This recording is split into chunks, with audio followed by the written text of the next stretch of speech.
Allahumma inni as'alukal jannata, Allahumma inni as'alukal jannata wa ma qarraba ilaiha, wa ma qarraba ilaiha. Ya, Allahumma inni as'alukal jannata wa ma qarraba ilaiha min qaulin au amal.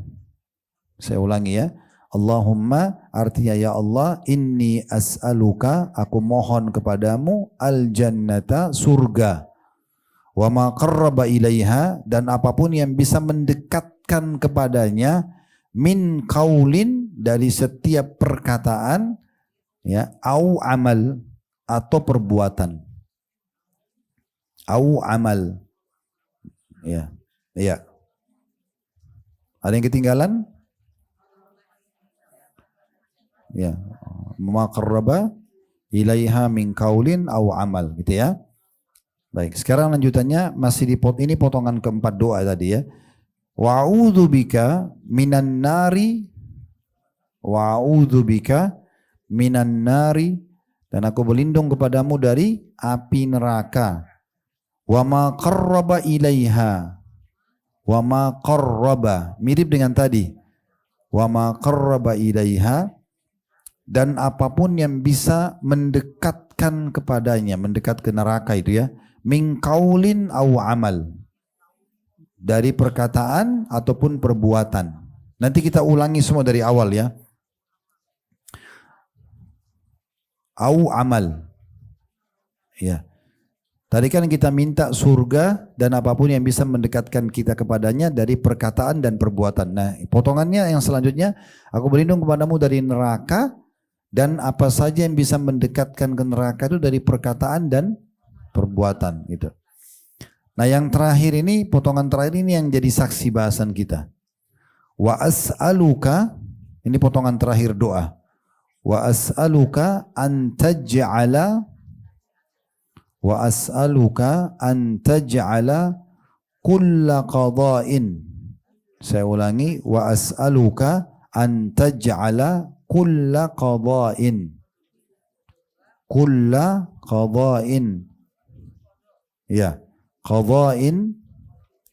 Saya ulangi, wa as'aluka an taj'ala kulla qada'in qadaitahu, qadaitahu li, tambah li setelahnya khairan. Itu terakhir. Saya ulangi ya, wa as'aluka an taj'ala kulla qada'in qadaitahu li khairan. Artinya ya Allah, aku mohon kepadamu agar engkau menakdirkan, menjadikan semua keputusanmu untukku kebaikan. Nah, ini kita dianjurkan berdoa ini. Berarti bisa nggak takdir kita semua baik? Bisa. Bisa, gitu kan? Itu sederhananya, sering berdoa kepada Allah SWT dan kita jaga keimanan dan amal soleh kita. Sama dengan kalau kita berprestasi di perusahaan, dapat semuanya. Nggak ada, bukan cuma di dunia, di akhirat juga kita dapat. Jadi tinggal bagaimana kita mengontrol saja. Setiap ada bisikan syaitan yang membuat kita supaya berbuat dosa, ya kita tepis. Baik, kita ulangi dari awal doanya ya. Allahumma inni as'aluka minal khairi kullihi ajilihi wa ajili. Ya Allah, aku minta semua jenis kebaikan ya, cepat atau lambat, yang sudah dekat atau yang masih jauh. Ma'alimtu minhu wa ma lam a'lam. Yang aku ketahui dan aku tidak ketahui. Sekarang masih potongan pertama ini. Lanjutannya, wa'udzubika minasyarri kullihi ajilihi wa ajili. Dan aku berlindung kepadamu dari semua jenis keburukan yang sudah dekat atau yang masih jauh. Ma'alimtu minhu wa ma lam a'lam. Yang aku ketahui atau aku tidak ketahui. Ini masih potongan pertama. Potongan kedua doanya, Allahumma inni as'aluka min khairi ma sa'alaka abduka wa nabiyuk.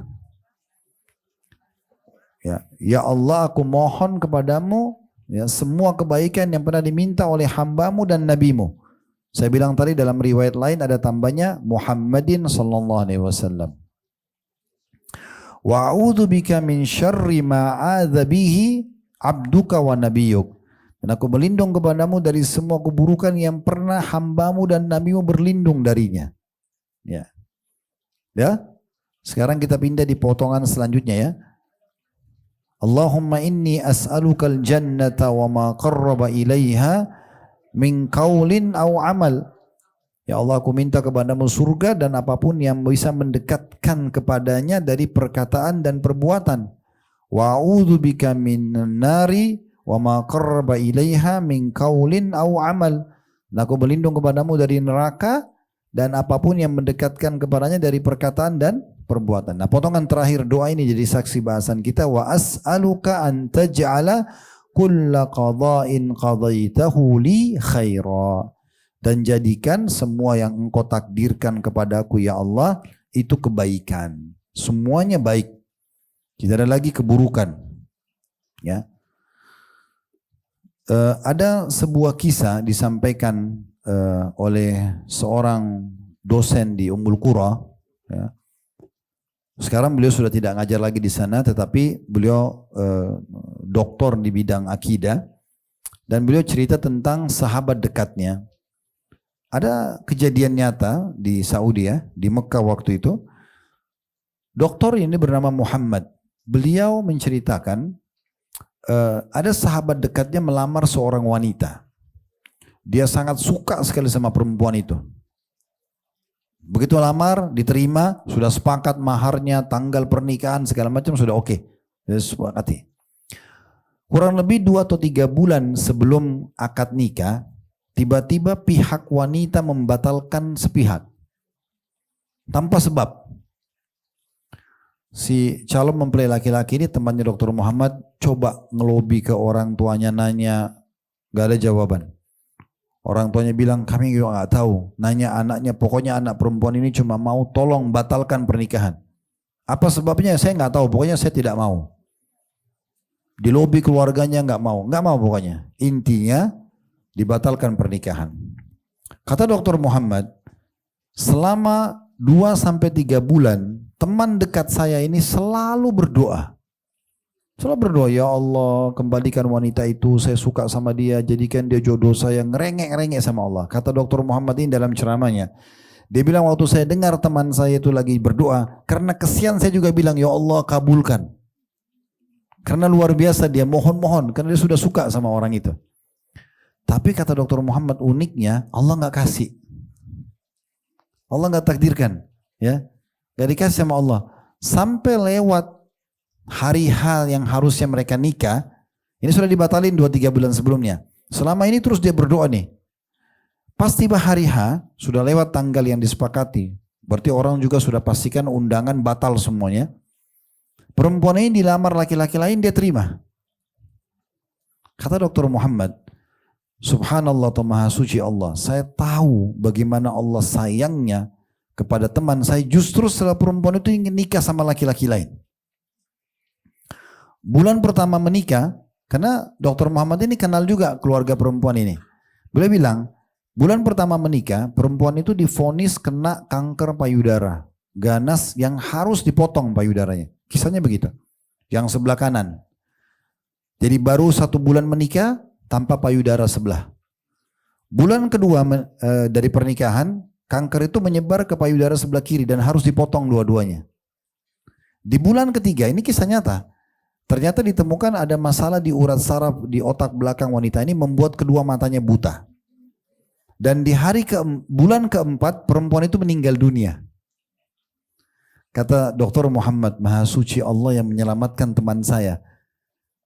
Kalau dia belum nikah saja begitu sukanya sama itu perempuan, bagaimana kalau sudah nikah? Nanti dia akan lebih suka, dia akan lebih terpukul nanti kalau dia nikah.